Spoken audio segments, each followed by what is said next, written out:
Ayos Kuya Gilyer, meron ko ng kapitbahay. Ayun po Kuya Gilyer. Good morning Kuya Gilyer. Ayos naman ang nakakain ka na ba ito eh? May dalawang pansit ah. Yari na. Ayos ano. Kumusta naman ang yung tulog? Ano ito eh? Nakaraos na magdamag. Ayun po si Utoy, si GM. Matagal ka nang nawala ng trabaho ito eh. Tagal. Maganda dito pag yung maliwanag. Maganda naman dito ay ano. Ayos naman Utoy. Maliwanag ang buwan. Maganda. Ba't nakapagluto ka na doon? Oo. Sanay ka rin pala sa ano. Anong tao? Kumain ka na ba? Yari na. May dalaw din yung ano. Tinako ko sa lukot pa. Ang init. Ay talagang ay kumpleto ka rin ano. Ano ba ang laman na rin? Kanin. Saka. Kanin. At ako'y ang tawag dun. Magluluto tayo ng merienda. Bulit na naman ito ayos naman ano. Matagal talaga ka nawalan ng trabaho. Ay, isang buwan. Ayo, dito ka na lang muna. At ikaw ay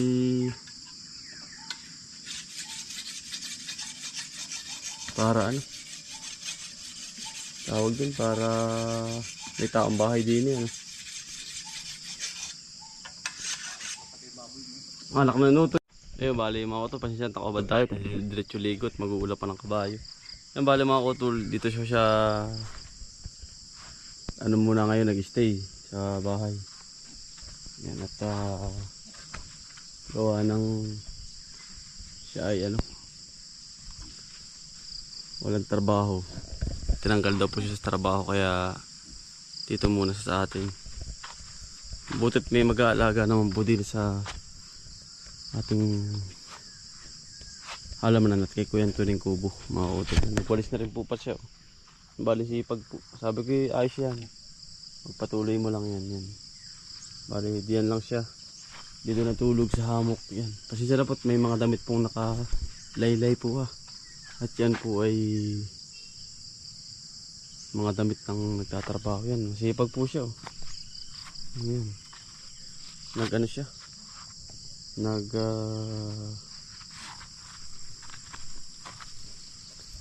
Walis.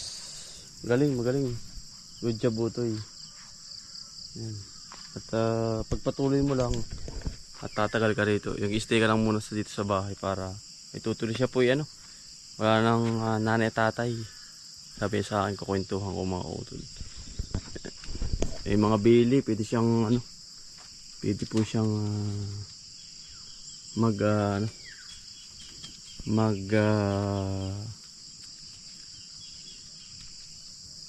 manghipon, sabi ko sa kanya. Mahilig din po mamalakaya eh. Yan, sabi ko ganyan lang talaga. Stay ka lang muna. Yan mga kutol, bali din po tayo sa patag. Liligmaban si Tisoy. At ito po ay kailangan ay liguan. Anong gara ng Tisoy ah. Bago tayo mag-ubra, kailangan liliguan mo lahat ng hayop. Anong gara mo na ba?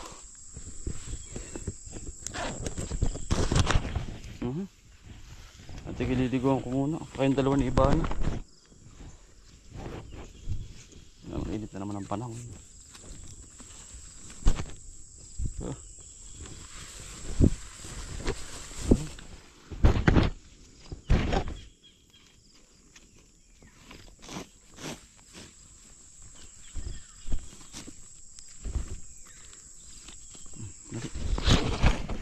Parang garanti so yung mga autolo ng likot lang, likot ng pagkakabayo. Pagka sutil din no, tamo. Mamaya. Ligo muna mga utol. Yan, bali mga utol. Si GM yung ay doon na muna titira mga utol. Pang stay lang muna, may magbabantay sa halamanan ano. Ulila na po yun eh. Si Utoy. Isa na muna taga-bantay diyan. Kasi iba na. Bana. Wala din si iba na. Saan kaya yun? Liliguan natin ay. Wala.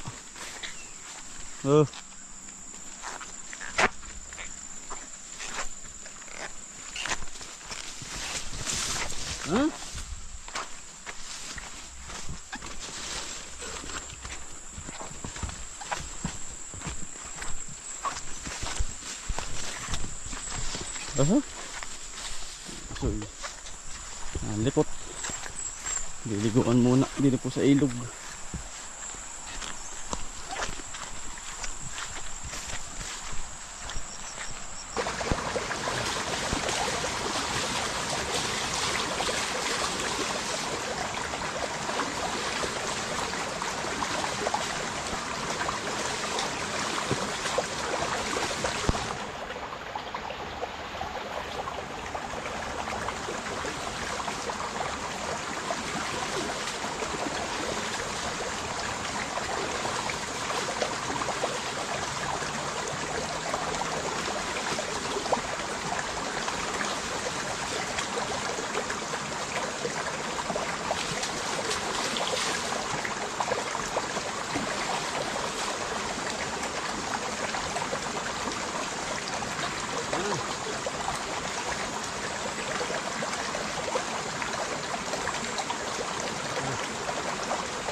Yan, bali mga tuloy, pag-iimpis muna natin si Utoy.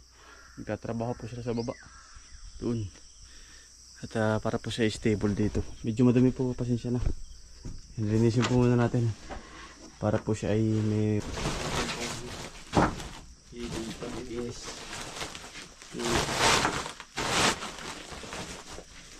Kasi naman po siya tuwi natutulog sa duyan. Kaya nga Lagyan natin po paglilinis muna. Siya.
Linis mga kautol. Komportable na si Utoy din eh.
Comfortable na si Utoy din eh.